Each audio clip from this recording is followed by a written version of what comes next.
So it's down to the Secretary of State invested into the port operation, so it's just self-financing in that way. It's a reaction of the British tabloid press to use the idea of the White Cliffs of Dover, which are symbolic as the front line for Britain, perhaps during the Second World War, for example, when that was very much the last line of defence against a threat coming from Europe. And a lot of these ideas are still important to British people and play a part in the national psyche. So the press played up on that certainly a lot.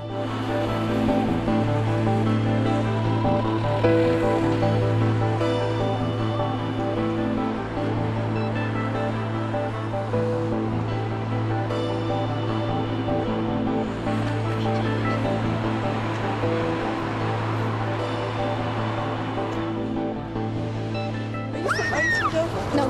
Quick question about the really Dover. got a bus to drive. All right. No.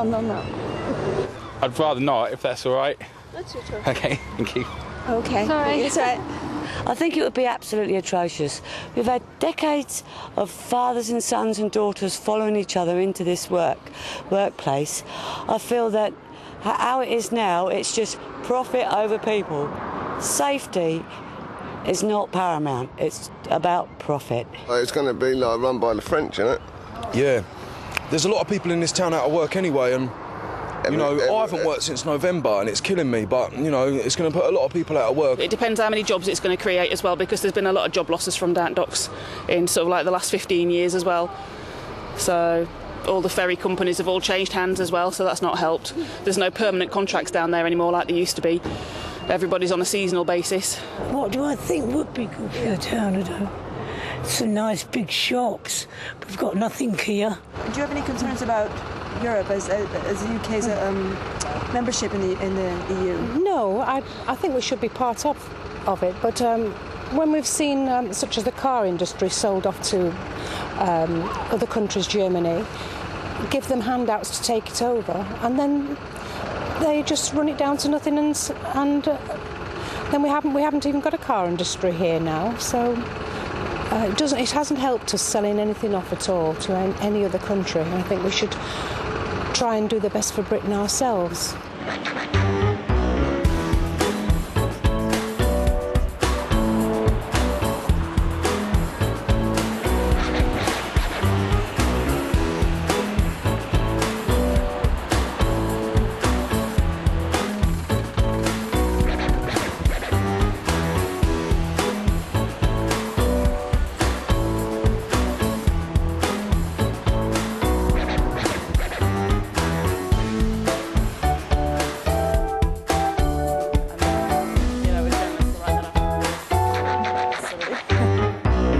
I don't think they're too sad about the fact Europe's not an issue. I mean, certainly for the Lib Dems, their policies on Europe aren't particularly close to public opinion. For example, they want to join the single currency.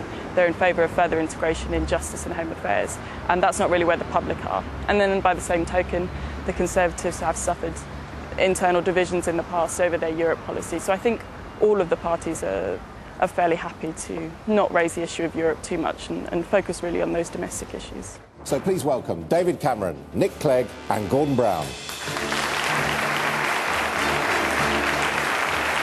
The squabbling about whether to have referendums on the European Union. What we need... Start on the point that Gordon Brown keeps saying that of anti-British interests, and then over they go to Brussels and they do exactly the opposite. I want to make sure that we say the same thing when we're in Bristol about wanting to be in Europe but not run by Europe, wanting to have a single market that's good for our country, wanting to trade with Europe, but not go over to Brussels and say something different. It's that, the same old politics. How on earth does it help anyone in Bristol or anyone else in the country for that matter, David Cameron, to join together in the European Union with a bunch of nutters, anti-Semites, people who deny climate change exists, homophobes? That doesn't help Britain. Of course we need to change. What the Liberal Democrats have actually done...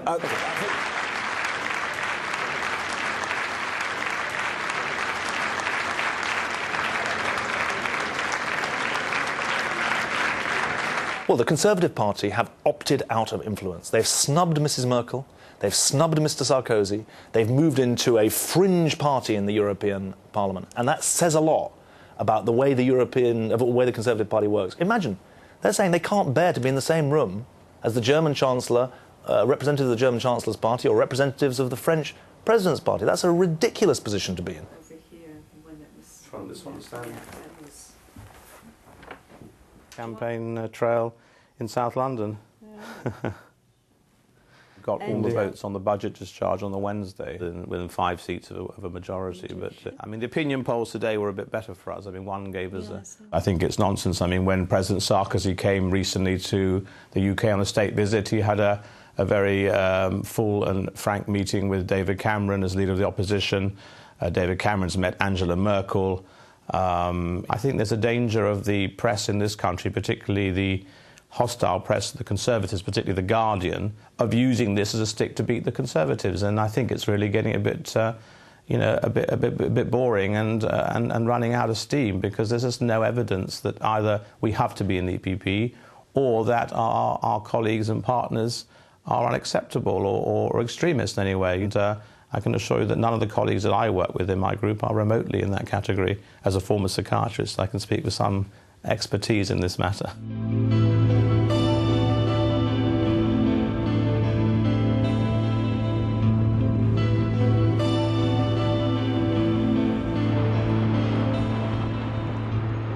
No, it's not an issue at all, no. We're in Europe, we'll be in Europe, we'll stay in Europe. So nothing any of the politicians say at the moment is going to make any difference to that. We can't live on our own in a small island like this. We're part of Europe. So, of course, it does make a lot of difference. It always has done, I feel. I don't think we take enough interest in Europe in many respects, not that Britain's a nation. We like France, we like the Italian countries and places like that. So I think we ought to be in it. But the problem is we don't know enough about it, even now. And politicians don't tend to be as honest as one would wish, I fear.